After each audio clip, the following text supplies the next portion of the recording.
Hey everybody, welcome to the Addiction Unlimited podcast, where you get to learn everything you want to know about addiction and recovery.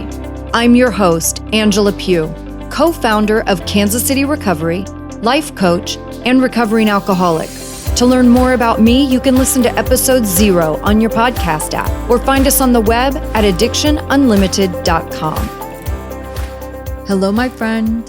Welcome back to another episode of the Addiction Unlimited podcast. I'm your coach, Angela Pugh, and today we're talking about relapse. And specifically, I'm taking you behind the scenes with one of my favorite radio personalities to share his recent experience with relapse. And the reason I wanted to do this episode is, I read the other day, they say something like 75% of people relapse in their first year of sobriety. And there are so many lessons, mistakes, missteps that we can make along the way. And along with that, there is also so much clarity and insight that you can gain from that experience, even when it doesn't feel great, even when you want to judge the relapse as bad. Relapse is feedback. This is an opportunity to learn something. And maintaining the effort in your recovery to avoid a relapse can feel like a lot for anybody. And we're talking to a guy who had a couple of years sober, great kids, friends, and a job that brings a lot of praise and a lot of fun. But even with all of that, relapse will always have a front row seat for any of us in sobriety. We're talking to Scott Parks today from Dana and Parks. He's sharing all the details from pre-planning his relapse to the insanity of hiding all the empty bottles from himself because he doesn't even live with anybody and he was still hiding the bottles. And how his co-host and his family came together and did an intervention that changed everything. A few simple words from his daughter gave him the clarity he needed to get help and get back on the sober track. And my favorite part of this story is his honesty and openness with his audience. He came forward and shared his story, giving us the truth and allowing us to support him as strangers. And at the same time, providing hope for all of those still suffering people who need to hear that we do recover and we can come back after a relapse. He's rebuilding his sobriety one day at a time, and he's here to tell you how he's done it so far. Let's go ahead and jump into today's episode with Scott Parks. Mr. Scott Parks, thank you so much for being here. You and Dana really do have my favorite show in Kansas City, and I have dubbed you guys the best radio show in Kansas City. I'm going to try to stay humble about it, but yes, the show's very popular, and thank you for having me, by the way. It's an honor to be with you. The show does very well, and I'm not worried where my next meal's coming from. I thought there was a new way. There had to be a new way to do talk radio, something that wasn't on every AM radio station across the country. And I just wanted to do a show about life, kind of like a radio version of Seinfeld, a show about nothing that people could just listen to on their way home and just zone out. You just got done working 8, 9, 10 hours at a job you can't stand. You're going home to your wife or your husband, and you kind of like them some days and you don't on other days, and the kids got to go to soccer and the other one's got to go to dance, and you just need 15 minutes to take a break. And that's what Dana and I do. It's not rocket science. Radio is not rocket science. You just have to be nice, and you have to be entertaining, and you have to be interesting. But if you can do those 3 things, be nice, be entertaining, and be interesting, people will listen. They just want to know that somebody else is in the car with them and they're not driving home alone. It's great to have you here. So let's backtrack a little bit. Take a minute and tell everybody a little bit about you. I'll give you the Reader's Digest. I was born at Fort Benning, Georgia. My dad was a career military officer. We traveled everywhere. And I think that played a huge role in what I ended up doing with my life as far as a career is concerned. But born in Georgia, we did 3 tours in Texas. We did 1 tour in Anchorage, Alaska, and 2 tours in Germany. In the military, you just stay where you stop. And my dad's last assignment was at Fort Leavenworth. And when he retired, I was in college, and you graduate from college and you don't have a hometown to go back to. So you just stay where you are. And I was here, so I just stayed in Kansas City for the rest of my life. Wow. How do you think all of the moving around impacted you as a young person? Well, when you grow up in the military, you just think that is the way everybody else lives, because it's so, for those of you listening who've been in the military or who grew up in the military, the bases are so isolated they're their own functioning little cities. If you don't want to leave base, you don't ever have to leave base. And so we just thought growing up, that's just the way people lived. You just move around all the time. But what it did for me, I think, as far as, who I became and what I became, I had to learn how to be very social, and you had to be able to make friends very quickly. And that ended up playing a role in what I do for a living, which is talk to people I don't know. I don't know personally, at least. And it makes you have to be gregarious. You have to be, or you'll fail. When you're growing up in the military, you're going to be the kid at the end of the lunch table with nobody sitting around them. So you better learn to make friends really quickly. I had never gone to a civilian school until I was a junior in high school. Every school I ever went to was a Department of Defense school or a private international school. And when we stopped, my dad and mom ended up getting a house in Lansing. And I went to Lansing High School, and I was one of just a couple of military kids in the entire school. And these kids had all known each other since they were born. And here I am, the new kid on the block. I mean, I was the new kid on the block. But in the military, every time you go to a school, a third of the school is new kids on the block. Everybody's looking to make friends real quick. And I think that had a huge impact on how and what I became. What about insecurities, anxiety? Like, we know anybody with alcoholism or addiction, there are all of these underlying tenets, right? Anxiety really being the common one, regardless of what the feeling is. Everything kind of manifests in anxiety. How do you think all of the moving around, being the new kid on the block all of the time, like, did it create some of those insecurities and anxiety? I don't know so much about anxiety as much as it was insecurity. And I'm still, even though on the radio, I'm very open. I don't care what people know about me, but I am, in my private life, I'm horribly insecure. Still to this, I'm 52 years old and I'm still insecure. I won't listen to my own show. I can't stand it. When I have heard the show, and I think I may have listened to, and this is not an exaggeration, I've probably listened to an hour of the show in my entire life. And we've done tens of thousands of hours. And I just don't like it. And I there are times where I think, that when we're doing it live, I like the show. Don't get me wrong. I think the show is interesting. I think there are times when we'll go to break and I'm like, that was funny. But when I hear it played back, and I don't know if it's because I already know what I'm going to say or what Dana's going to say or what the caller is going to say, I don't find it entertaining. I don't find it interesting at all, and so I can't listen to myself. But that insecurity in private life, there are times when I'll be in a store and I can tell that somebody recognizes me, and because there's a certain look, and I'm like, oh my God. You can't go up to them and go, hey, how you doing? Because maybe you read it wrong and they have no idea who you are. And now you're just the creepy white guy who just walked up to some lady in a store and introduced yourself. And it does not take much to be a creepy guy to a girl. No, not at all.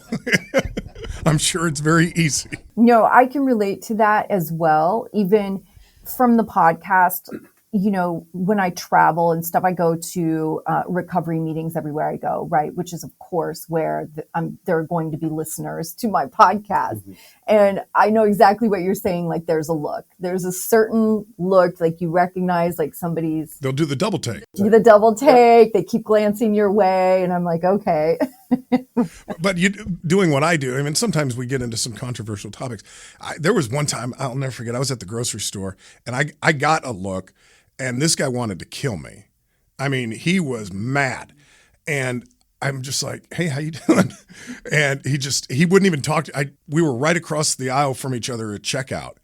And he looked up and clearly recognized me and gave me this death stare. My God, I could have been 6 feet under from that stare. And I just looked at him. I go, hey, how you doing?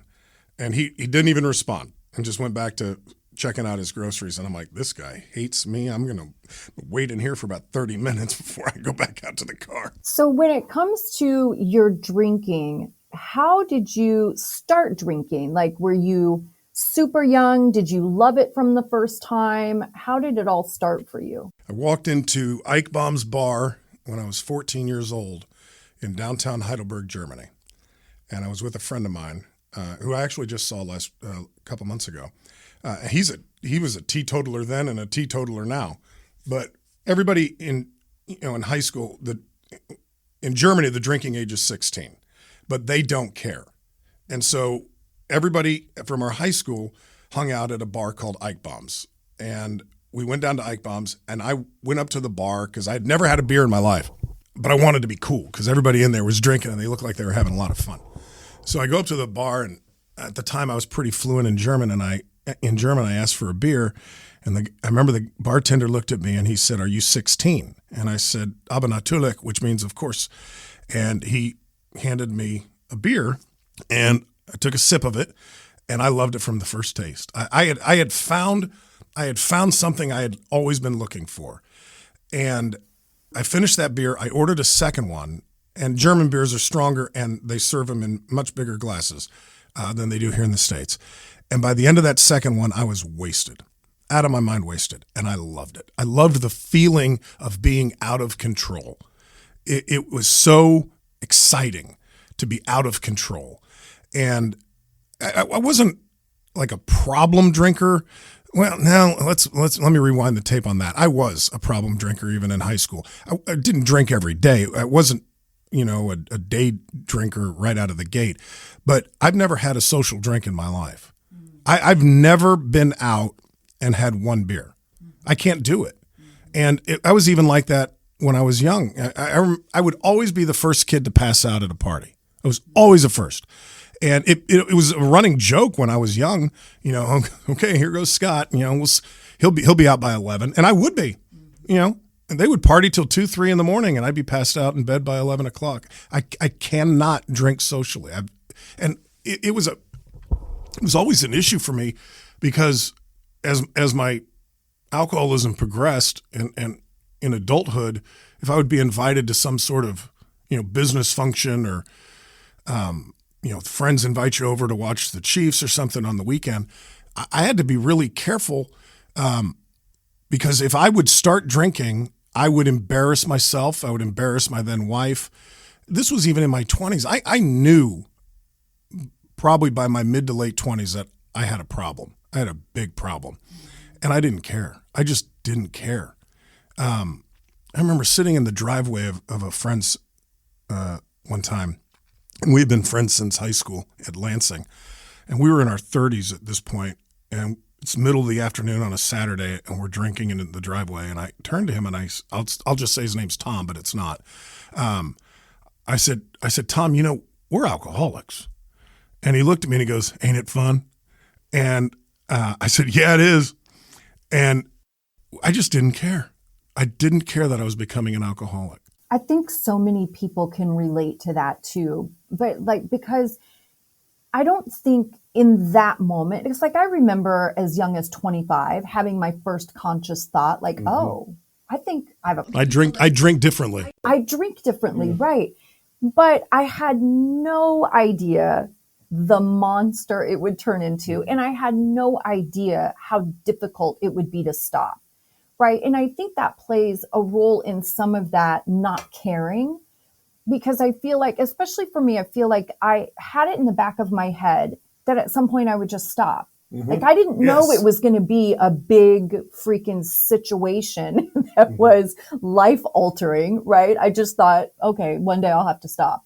And I left it at that. But I think that plays a part in the recklessness of it too, and continuing to go into it because you just have no idea really what you're facing until you try to quit. I'm with you I too remember, and you reminded me of something around that time when I told Tom that I was afraid we were becoming alcoholic, and remembering not caring.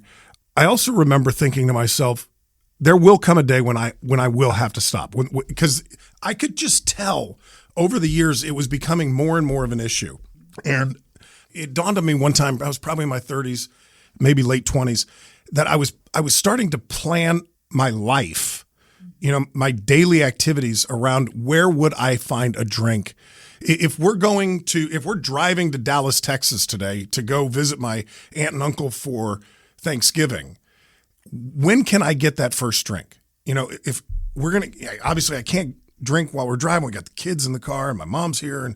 But I just remember thinking, I can't wait to get to my aunt and uncle's house because I'll be able to have a beer.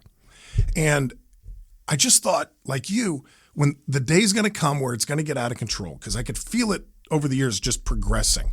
And it was starting to take over the way that I behaved and the places that I went.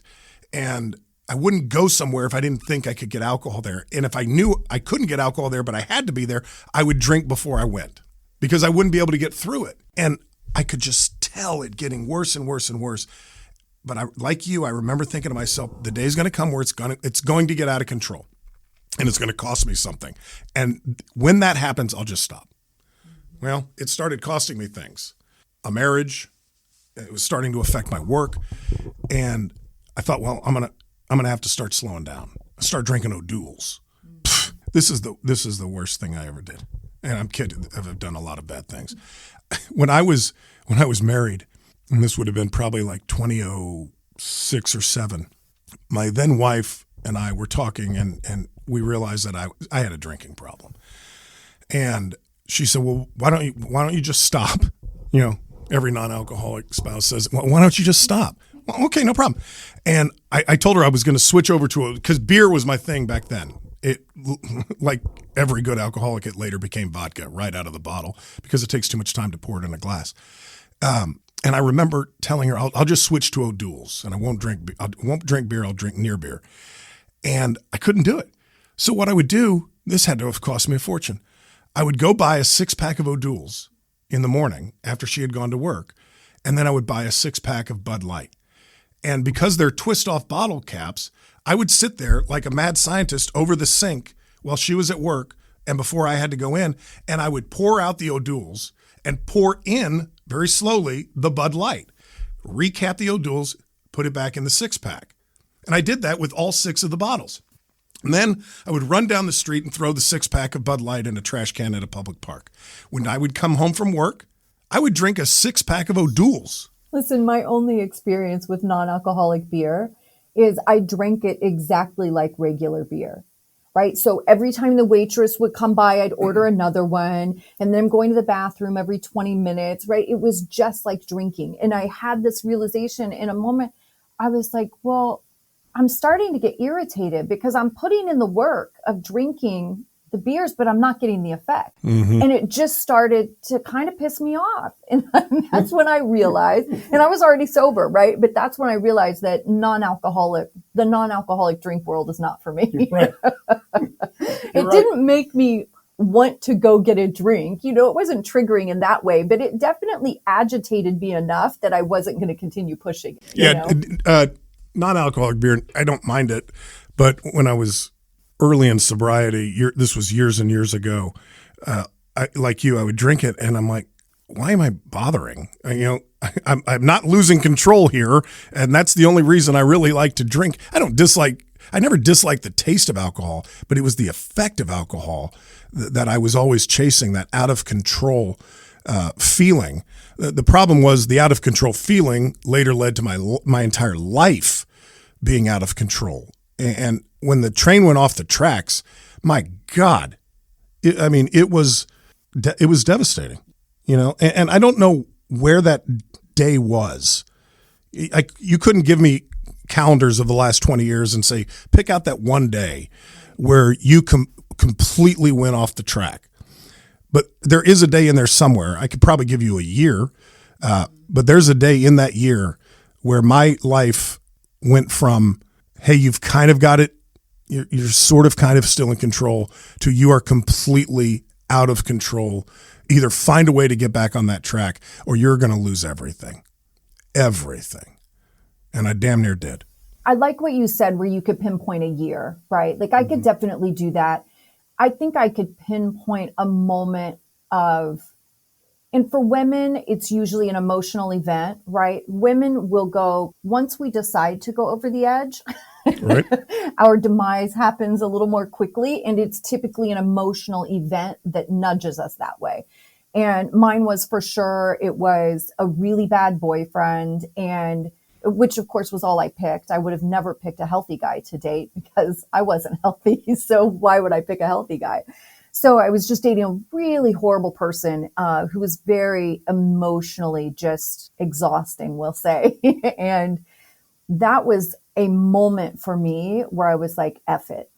Like for me in my head, it's like I had sunk so low that I was accepting the behavior from this person and staying, that I thought there's just no point in even trying to be better. Like I'm as low as I can get and I may as well just stay here. Apparently I'm going to stay here, like I surprised myself at how willing I was to sell myself out and disappoint myself. And that was kind of the moment that I was like, F it, I'm in. See, mine was more of a moment of embarrassment or shame would probably be a better word. But I'm not a fan of the term rock bottom because I don't think there. I believe there is a rock bottom, but I don't like the way that as alcoholics we sometimes try to pinpoint that one moment, that one incident in time where we had to turn it around. My rock bottom lasted for probably 3 years. I say exactly the same thing for sure. My rock bottom really was, but rock bottom really is an emotional place. Yeah, I think that's where people get it twisted is people think of it as an event. It's not an event. It's not something that happens to you. It's an emotional place you get to where you're like, oh my gosh, like I can't keep doing this. Like something has got to change. Mine, if I had to pick like a moment in time, probably where I felt the most shame was I was shortly after my divorce, and I'd bought a house, and it was a small little house, but it was cute. And my daughters were pretty young. I would say one was in middle school, one might have been in elementary school. And they were starting to catch on that Dad drank a lot. And we were at the house, and the bathroom was really tiny. And if you would stand at the vanity and look in the mirror, the shower would be right behind you. This bathroom was super tiny, and I was destroyed. And I was standing in the bathroom looking in the mirror like every alcoholic can tell you. I was looking in the mirror and I was talking to myself. And I was saying, like, what have you done with yourself? Who have you become? I was trying to have like a come to Jesus meeting with myself, right? And I'm just staring in the mirror, just horribly disappointed with myself. My dad passed years ago, but he was my hero. And I said, Dad would be just so disappointed, And I fell backwards into the tub and hit my head up against the wall. And I'm drunk and got my legs out of the tub. My head's leaning up against the back wall of the tub. And the girls come here, when a 210-pound man falls backwards into a tub, it makes a noise. And the girls come running into the bathroom. And my youngest, Maya, said, Dad, are you okay? Are you okay? And my oldest, Sarah, I'll never forget it. She looks down and she says, he's fine. Dad's just drunk again. And they walked out. And I was like, oh my God, what have I done? What have I done with my life? And so if I had to pick a moment, that was the moment. That's when I knew this is out of control. Totally out of control. It's so hard, I think, when you realize how much you're affecting the people around you. Because of course, as alcoholics, we're super selfish, right? We're very self-absorbed. We're only thinking of us, and I'm only thinking of what I need and what I want to happen and who I want to see and what I want them to say. And, it's me.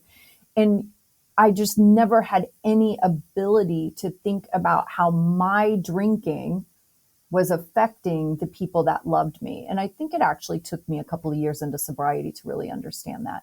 I think through amends, actually, because my sponsor, when I was doing amends, I have 2 little brothers that I helped raise, right? They're 10 and 12 years younger than me. So my whole teenage years were babies. And they both had health issues, right? So it wasn't a normal raising babies. It was a very stressful, sick, there was a lot happening.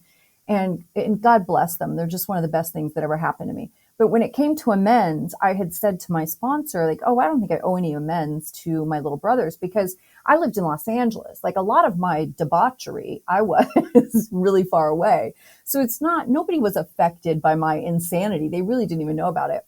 But my sponsor looked at me and he said, really? He goes, do you think they wanted you to move to LA after you helped raise them? Do you think they wanted you to just leave them like that?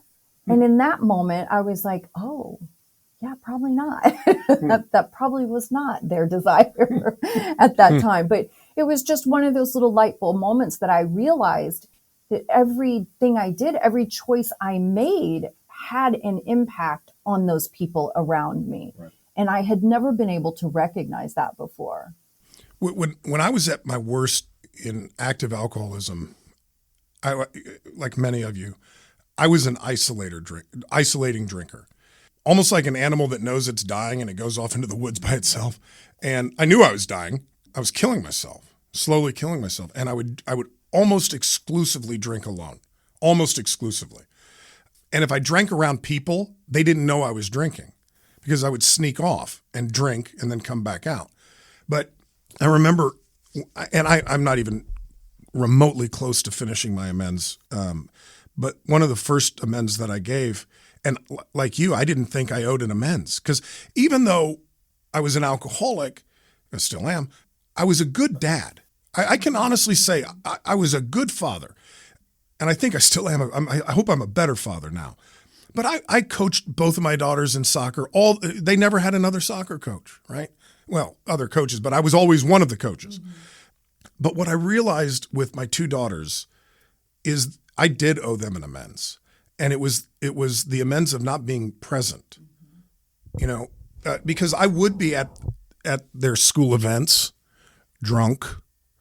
I was at all their school events, never missed one, but I was drunk. I went to a graduation drunk. My daughter's high school graduation, I went to it drunk. So I don't have kids, so I didn't know about a lot of this world until I started working, with clients privately to get sober. And I start hearing all of these moms and dads talking about events with their kids' schools mm-hmm. and going to sporting events and how many people like have wine, or it's like a kids event and they schedule it at like the arcade bar so all the parents can drink. And I was like, wow, I didn't even know this was a world out there of drunken parents. Oh my God. It's an industry. I know now. It's an industry. Yes, it is. So did you take breaks? Like so many of us, of course, will be like, oh, I need to just take 30 days off. I need to take a step back. Dry January. Yes. Yeah. I have boot camp coming up for dry January. I do it every year. But did you do that? Take breaks? Like I would even say, I'm not even religious and I would always give up alcohol for Lent. I think it probably never lasted more than a day, but I would say it.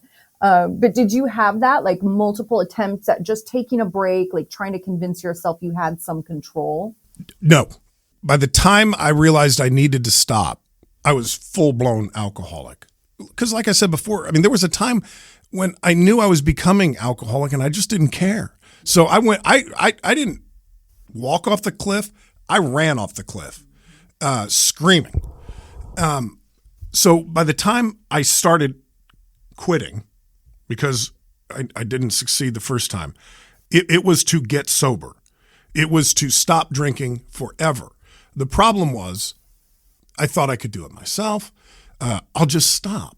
Like we were talking about earlier, when the time comes, I'll just stop. I couldn't. I just could not stop. I would get a day, maybe two if I was lucky, and then I was back at it. I didn't start actively trying to get sober until probably 2017. Around that time, I started having some success with getting sober, and I could get a month in, and then I would go back out for a month, and then I'd get 2 months in, and then I'd go back out for a month. Always telling everybody around me that I was still sober, that I was working my program and everything was going great. But all the while going home at night because I was divorced I didn't have a significant other living with me, and my kids were only there half the week. So on nights when I didn't have the kids and I was in one of my going out modes, if I was alone, bar the door, Kate, because it's coming off. And I didn't successfully get sober until January of 2021. I'll never forget that morning.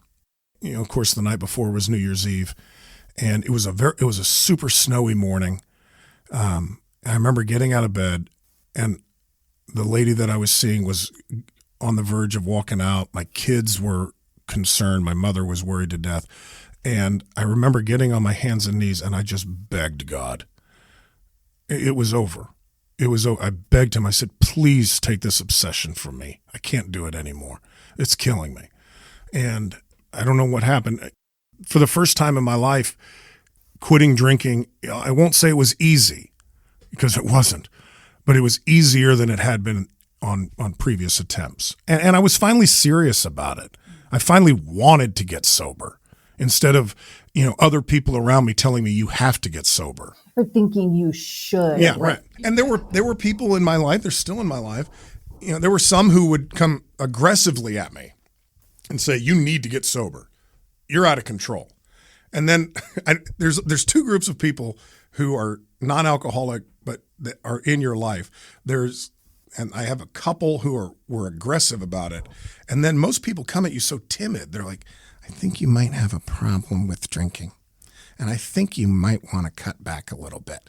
And they're nervous to talk to you about it. Yeah.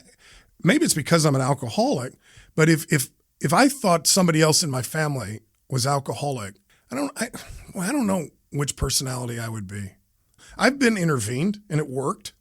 Then you hear about people who say, interventions don't work because if they don't want to get sober, you can't make them get sober. When I got intervened, I wanted to get sober. I just couldn't. It was a quote from my daughter who told me, if you don't get sober, don't ever talk to me again. And that'll put things in perspective.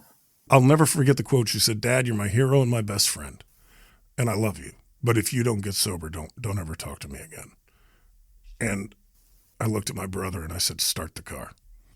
Some people would take that would really personalize that and play the victim, right? Like, oh, I can't believe they're doing that to me or treating me that way or threatening me like that. But the truth is the people around us have the right to have boundaries too, right? Like it does come to a place that it's so painful for them. Like they do have the right to separate from us because it's just too hard or toxic or whatever the thing is, it can be so many things. And as alcoholics, we can, especially active alcoholics, we can be so self-centered. Oh yeah. And I thought, I'm not hurting anybody. I'm hurting myself, but I'm allowed to hurt myself. Yes. And why does anybody care if I'm hurting myself? Why do you care that when I come home from work and I don't have anybody staying at my house, that I sit here on the couch and drink vodka straight out of the bottle? I'm not driving around. I've already stocked up. I've stocked up for tomorrow morning to make sure that I have something to drink before the liquor store's open, right? What do you care what I'm doing on my own time if you're not around and I'm not out driving a car? Well, the fact of the matter is, it is impacting them. It is affecting them because they love you, and they're watching you slowly destroy yourself, and that watching someone that you love almost commit suicide at the most slow, painful way possible. A slow, painful to watch suicide does impact the people in your life horribly. And a lot of my amends have been about that. I was never a mean and angry drunk. I was the happy-go-lucky drunk, or just drink till I pass out drunk. I'm not hurting anybody, but I am. And a lot of my amends have just been, I don't say I'm sorry. I just say I offer you an amends for not being present, for putting you through the torture of having to watch me try to kill myself because I couldn't live life. Right. There's a mutual friend of ours who always says, my life is my fault. Yeah. And that's true. And I just, for whatever reason, I couldn't, and I still struggle with this sometimes, I just couldn't live life on life's terms, to borrow a phrase. I sucked at it. And this is not an original saying, but I was the manager of my own life and I had to fire myself because I sucked at it. Mm-hmm. I'm terrible at managing my own life. I promise you, my best decisions should never have been trusted about anything. Right. So you have had a setback recently, and I would love to hear your situation, events, like what happened leading up to a relapse. How did it affect you negatively and positively? Because I'm a person that believes that relapse really is a teaching tool. It really is. It's just your recovery's way of saying your plan's not quite right. We need to make some adjustments. Yes. So relapse doesn't freak me out so much. I think it really is just feedback. But I'd love to hear from you what your situation was, what led up to a relapse, and how it's impacted you. I was 2.5 years sober, loving life, but there was a trauma in the family. And I saw the trauma coming down the road. And I pre-planned my relapse. And I'll tell you why in just a second. I saw this trauma coming toward the family. And it was then I thought, if that happens, I'm going back out. I knew it. I was going back out. I was so committed to sobriety so long as the trauma didn't hit the family. But I knew if that trauma hits this family, I'm going out. And the problem is I made a classic alcoholic mistake. I put something above my sobriety, right? And I explained this to someone recently. I said, when you put something above your sobriety, this is your sobriety right here. I know this is a podcast and they can't see it, but I'm holding my hands one above the other. This is my sobriety, this lower hand, and this is something I put above my sobriety. When that collapsed, it collapsed right down onto my sobriety, and my sobriety went down with it. And that was my biggest mistake. And I had heard for years, the first thing you put above your sobriety is going to be the first thing you lose, right? And I also heard people say, if you go back out, none of these are original sayings, by the way, which proves I'm an alcoholic. I heard people say, when you go back out, remember your disease is out in the parking lot doing push-ups waiting for you. That's not true. That is not true. My disease was not in the parking lot doing push-ups. It was doing push-ups and squats and pull-ups and everything it could do. And he brought his friends and they were pissed. Yes. It took me a long time. I did not understand what that meant. Like they would always say that in meetings. And I'm like, what the hell does that even mean? Mm-hmm. So for anybody else that feels baffled by that, because I was really baffled by that statement, it just means that your addiction is getting stronger. Yes. Even if you're not actively engaging, it continues to get stronger. And when I put something above my sobriety and it collapsed, right, and then my sobriety goes down with it, and then I pre-planned this relapse because I'm dumb. And when I went back out, my disease was so much stronger than it was when I originally quit. So much stronger. Years ago when I would be in active alcoholism, I would probably start drinking at 9, 10 o'clock in the morning. Now, granted, that would last all day, but I would pace myself. Mm-hmm. I would get right to that point where I was feeling really good, and then I would just wait a little bit, let it settle down, then I'd get back in, and then I'd let it settle back down, then I'd go drink some more. When I went back out, I can tell you the day, it was July 31st of this year. And it came back so strong and so hard. And the drinking would start at 6 in the morning, 6 o'clock in the morning. Now, liquor stores aren't open at 6 o'clock in the morning. So I had to be creative, and I would buy more than I needed the night before. But there was no up and down when I went back out. I would start at 6 o'clock in the morning and I wouldn't stop. And nothing could stop me. Nothing would stop me because I was back to that mode where I'm an alcoholic. I was going to my own pity parties, and I went right back to that I don't care mode again. I don't care that I'm an alcoholic. I don't care that I'm hurting the people around me. And a word of caution: listen when they say your disease is waiting for you. It is waiting, and it is much stronger. Even when I took breaks, right? I did a break for 30 days once, never with the intention of stopping forever, but really just taking a break. I did 30 days once and I did 60 days once. And even after those brief times of not drinking, when I started drinking again, 1,000 times worse. It was 1,000 times worse than before. Yeah. And it would blow me away because I drank so excessively already, like I almost couldn't fathom drinking worse. Yeah. But each of those times when I started drinking again, it was way worse. And it's like, wow, I didn't even know I could do this. And I think part of that is when I would hear when I was sober, for those 2.5 years, and I would hear people say, be careful, if you go back out, it's gonna be worse. I would think back to when I was an active alcoholic. I would say it can't get any worse. Yes, that's exactly what I thought. So you must be lying to me. It couldn't be worse than falling backwards into your bathtub with your 2 daughters in the other room. I couldn't fathom even like how I could drink more because Right. I drank so much. And for me, it was my whole life, right? I didn't have to take any hours off of drinking because I was a bartender. So my whole life literally was drinking and alcohol. And I couldn't even fathom how I could up the ante, but I did. Well, and I definitely found my way. And I was a pass out drinker. And so I would think to myself, how could you drink more than enough to pass out? What am I going to drink while I'm passed out? Right. Well, believe it or not, you can. You can drink more than you thought you could.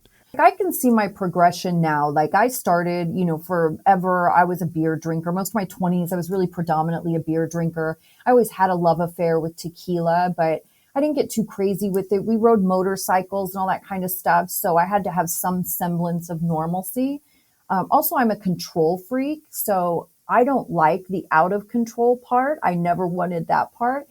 But so I can see my progression where I went from beer, maybe have a couple of shots here and there, to beer and tequila pretty consistently, to beer, tequila, and then at the very end of my drinking, I added Rumplemints because it was 100 proof, right? So the Rumplemints would just get me right there, quick. And I was 97 pounds back then. Like I didn't eat food anymore, hardly at all, So yeah, I just kept increasing the severity. And I was going to say it's funny, but it's not. It's weird that you can't see that progression when you're in active alcoholism. When you're in it. And now that I'm sober again, and I look back on all of it. By look back on all of it, I mean the last 35 years. Mine was beer in the beginning, and lots of it, all the time. And then it became wine. I was never a wine drinker, but wine would get me there quicker than beer would. And so I would just drink wine. And I always thought, and this is not a new thought to most alcoholics, I always thought as long as I'm not drinking hard liquor, I'm not a full-blown alcoholic. I have a drinking problem, but my drinking problem's with wine. I mean, everybody drinks wine, right? As long as I don't buy hard alcohol, I'm not a real alcoholic. But it went from wine, then it went to whiskey, and then it went to vodka. And I don't know why vodka came into the game other than I had heard rumors that it's harder to smell on your breath or something. I don't know.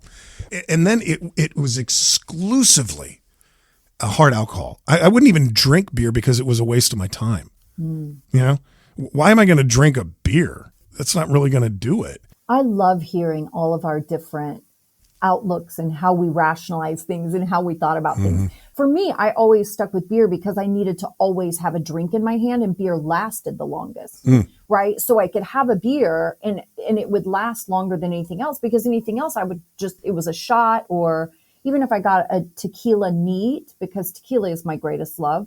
If I got a tequila neat, I still kind of did it like a shot, or it would just be a couple of drinks. So I had to always have the beer to anchor me. I can remember the day, couldn't point it out on the calendar, but I can remember the day that I stopped pouring whiskey into a glass. And it's the most ridiculous reason in the history of the world. But in my mind, why would I waste the time pouring that into a glass when I could just drink it straight out of the bottle? I'm not mixing water into it. I'm not putting anything in it. I'm just drinking it right out of the glass. And then I thought, man, Scott, you're a raging alcoholic now. You don't even pour it into a glass. You don't even have the class to pour it into a glass. You're just a hobo drunk, drinking it right out of the bottle. And that's, oh God, it was awful. So did you hide it? Like when you started drinking again, were you trying to like keep it quiet and hide it? Like You talking about recently when I went out? Recently. Oh yeah, of course I did. I tried to hide it from everybody. Here's the thing. I tried to hide it from myself. I still live alone. My girls are grown. I'm not married. And I would hide the bottles when I was done in the house. Wouldn't throw them in the trash. I would hide them in the house. And I did that also years earlier when the girls would only come over, for half the week. And it was usually Wednesday night and weekends. So on a Monday, let's say it's just some arbitrary Monday, and you could do this, 5 years ago, or you could do this 5 months ago. I would finish a bottle of vodka, and I always bought pints, and I would finish a pint of vodka, and then I would go find somewhere in the house to hide it. Who the hell am I hiding these from? I know that I just drank it. Right. There's no kid in this house. There's no wife. I'm hiding it from whom? God? He knows where they are. I'm hiding them from myself because I can't admit to myself. It's horribly insane. Yeah.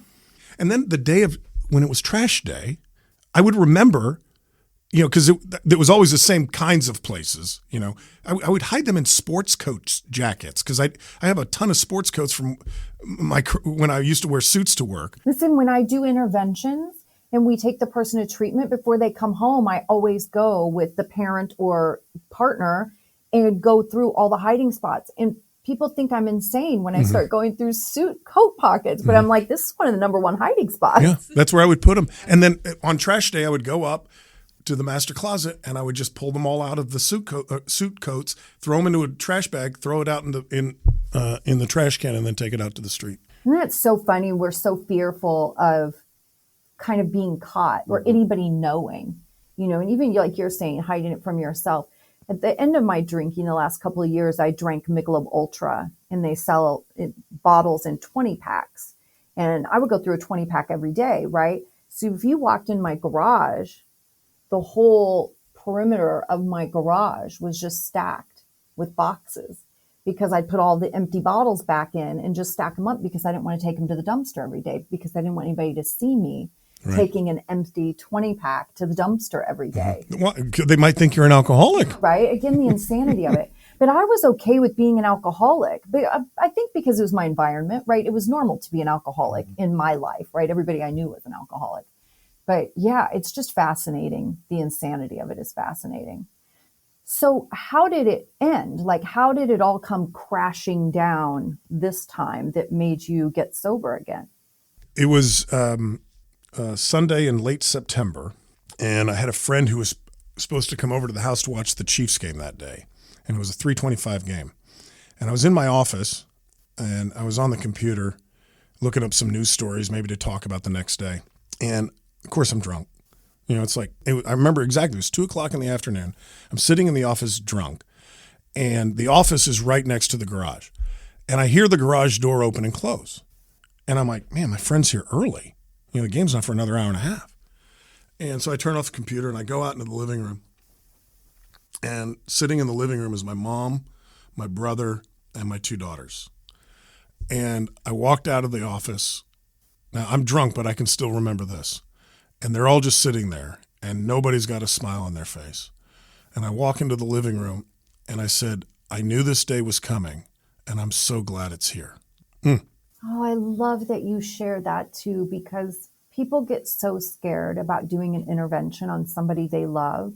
And they're so fearful of how angry that person is going to be at them, right? Especially when you hire a professional interventionist, because now there's been all this conversation behind their back and people are so fearful of that. But that really, what you just said, that is the truth. Yeah. Usually the person is so grateful because we, on the inside, we know how bad it is, right? Mm-hmm. There's all kinds of stuff that nobody else knows. There's all kinds of details that the outside people don't know, but we know all of our details. We really know how bad it is. And most of the time, people are so grateful for the lifeline. Well, and I can't tell this story very quickly, but without mentioning my co-host on the radio, Dana, was the first one to realize that something was wrong. And she had talked to me about it, and she was saying, I can't do a show with somebody who's drinking. I just can't. And I know you've relapsed. Scott, I love you so much, but you've got to get better. And what I didn't realize was she was in contact with my brother the whole time. So my brother organized the intervention. And God bless Dana. When I was in rehab, I remember calling her one day, and I think she was afraid to answer the phone or something, but she said, "How are you holding up?" And I said, "Oh my God, this is a godsend."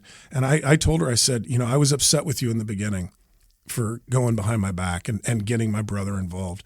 I still to this day don't know how she got his number. He lives in Wichita. I said, "But you saved my life. And I hope you know that.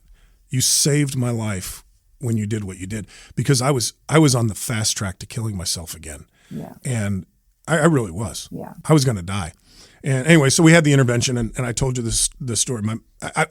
Initially, I resisted the idea of going to rehab. I thought rehab was for losers. That's where losers go. And I'll just quit on my own. My family's insistent that I go to rehab. And I said, "No, it'll affect their show, and blah, blah, blah." And finally, my daughter just said what she said about, "Don't call me again." And I told my brother, I said, "Start the car, let's go." And off I went. Treatment is such a good way to go too, though, because it just lets you kind of hit a pause button on all the stuff. You know what I mean? Like you just get to kind of chill, take a breath. Yes. Get recentered, figure out which way is up, because we're not in a good spot. At the end, right. We are not in a good spot. Well, and I remember when I went to treatment, the first 2 days, they weren't hard. Quitting drinking for me is not hard. It's quitting the thinking. Mm-hmm. And I have to change the way that I think. But I remember in treatment, by the third day, I was like, this is exactly what I needed. Yeah. Thank God I'm here. To surround yourself with other people on a 24-hour basis who know exactly what you're going through and have probably done worse. Mm-hmm. It was exactly what I needed when I needed it. How is your recovery different today? Well, I put my sobriety back on top where it belongs. I just got lazy in my recovery. I think the first time that I seriously got sober, probably for the first year and a half, I did it right. I was working the steps, calling people all the time. And then I just got cocky about it. The obsession was gone. I could go into a bar, for a work event. No problem. Didn't even think I'll just have a glass of water or Coke or whatever. But I just got lazy in my sobriety. I stopped calling people, stopped going to meetings. I would go once a week, maybe, if I felt like it. I stopped reading books. I just got lazy about it. And this time I've been to hell and I've seen it. I'm not going back. Mm-hmm. I can't go back. If I go back, I'm dead. We don't get to stay sober just because we want to. It's like anything else in life. It takes work. I have to do something on a daily basis to maintain what I have or to excel beyond what I have today. Well, but right before I came here, I spent the entire drive to your studio on the phone with my sponsor. If you go through my call log on my phone now, I list people who are alcoholic a certain way in my phone. That's all you'll see. Are people in my phone log who are alcoholics, because I'm on the phone when I leave here. I'll spend the entire drive home talking to an alcoholic. That was a pivotal moment for me really early in my recovery. I remember standing in the parking lot of the meeting with my sponsor, and he got like 3 phone calls while we were standing there, text messages, right? It was all this activity on his phone.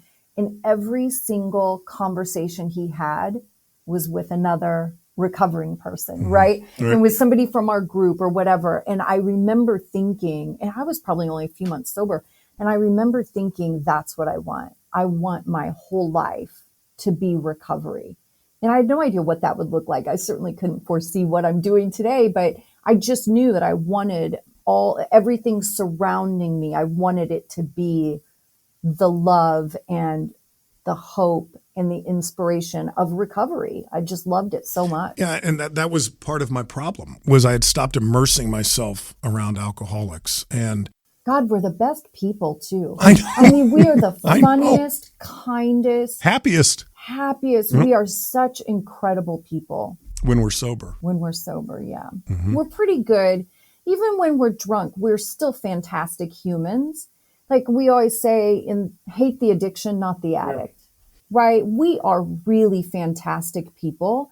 But that drunk version of me, I mean, that guy's a handful. Well, I always say we're good people who make bad decisions. Yeah. And I've got my fair share of bad decisions. But I, and this isn't me being conceited or anything, but I know that I'm a good person. Yes. I know that I care deeply about other people. For people who are close to me, I would do anything you ask.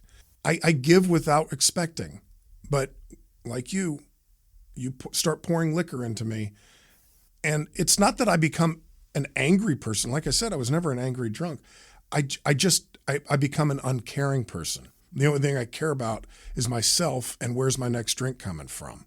Yeah, it's like a shift in motive. Yeah. When I'm sober, my motive is one thing, but if I'm drinking, my motive is very different in what I'm doing and what I'm seeking and how I'm doing it. When I'm sober, my motive is to do good for other people.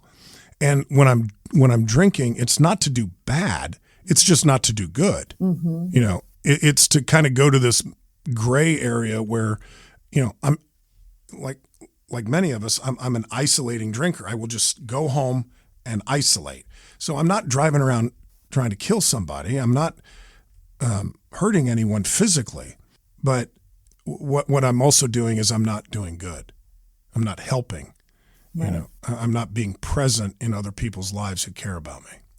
So what are some of your go-to rituals today? Like you're back in the game, you're strong, you're feeling good. What are some of your favorite rituals? I mean, you talked about obviously talking to other alcoholics and being surrounded by other alcoholics. What are some other things that are important? I'm a Groundhog Day recovering alcoholic. Every day has to be the same. I'm almost kind of out of sorts because I don't normally do podcasts. So this is a change of pace for me. But what I've learned about myself, and lots of people who are alcoholic are probably the same way, the two most dangerous things for me are being lonely and being bored. Lonely I can tolerate, bored I can't. Everybody needs to be alone once in a while. You just need some me time and just to get away from other people. But I can't be bored even when I'm alone. So what I've started doing, I stopped keeping a calendar. I know what I'm doing today. I literally take one day at a time, literally. I have no idea what I'm doing tomorrow, but it's probably going to look a lot like today. Every hour of every day has to have something planned in it from the second I get up. And if I don't have something planned per se, I don't write it down, but in the morning, I just think to myself, all right, what am I doing today? If there's an hour free or 2 hours free, I'm finding something to do. I have to find something to do. My house, by the way, has never been so clean. It's the cleanest house on the block, I guarantee you, because all I do is clean it when I have free time. But listen, that's so important because when your head is a crazy place, the last thing you want to do is get quiet and spend quality time with it. You know what I mean? Like it's important to be busy until you're at a place when some of that calms down a little bit. And for some of us, it doesn't, right? Like I have to be busy. I'm a busy person. Right. I like to be busy. The one thing that I've really incorporated in this round of sobriety is even on days like today when I feel good, I know I'm not going to drink today. I am, like I was saying earlier, I'm reaching out to so many alcoholics on a constant basis. And that was something I didn't do at the end the last time. I'm going to meetings whether I feel like it or not. It's 9:50 in the morning. I'm feeling pretty good. The thought crosses my mind, I think I might skip that 10 o'clock Zoom meeting. I don't need it today. I'm feeling really good. I've got things to do, man. Those leaves don't rake themselves. And 10 o'clock rolls around and I force myself to sit down and get on a meeting every single day, no matter what. Yeah. No matter what. Oh, and I'm reading books again. Oh, anything good? Yes, the big book. It's really good. It is really good. It is good. It's one of my top picks. Okay, final question, favorite question. What is your favorite thing about being a sober person? Oh, gosh. I don't even know where to start. I'll give you one, though, that would certainly make the top 5. I'm happy again. I'm so happy again. And, that was one thing when I had gone back out. Dana, when she approached me at work one day and told me she knew I had relapsed, she goes, I can just hear it on the air. You're not happy on the air anymore. You used to cut jokes and laugh, and now you're just so serious and you're almost angry. And, or she didn't say angry. She said something like, you're just aggressive. And looking back on it, I didn't see it at the time, but she was right. And now, being back in sobriety and being sober again and trying again, there are moments you couldn't kick the smile off my face. I am just so happy to be alive, to be present, to remember what I did the night before and not have to look at my phone and think, oh God, I texted that person. Oh, I wrote that. It's just, you realize that life really is worth living, really worth living. And it's so fun to be here, and do stuff for other people. God, I mean, I could we could do a 24-hour podcast on the things that oh God. Yeah, it's such a good place to be. I agree. Scott, thank you so much for spending this time with me. I really appreciate you sharing your story and being so open, and really grateful for your daughters to have you back and for you to have you back. Pleasure was mine. It was an honor to be here. You've reached the end of another great episode of the Addiction Unlimited podcast. Candid and honest conversation about addiction and recovery. Be sure to visit us at addictionunlimited.com to join the conversation and access show notes and links to everything we talked about. Love this episode? Please take 30 seconds to subscribe, rate, and review on iTunes to help us improve and give you the information you want. Thanks for listening. See you next week.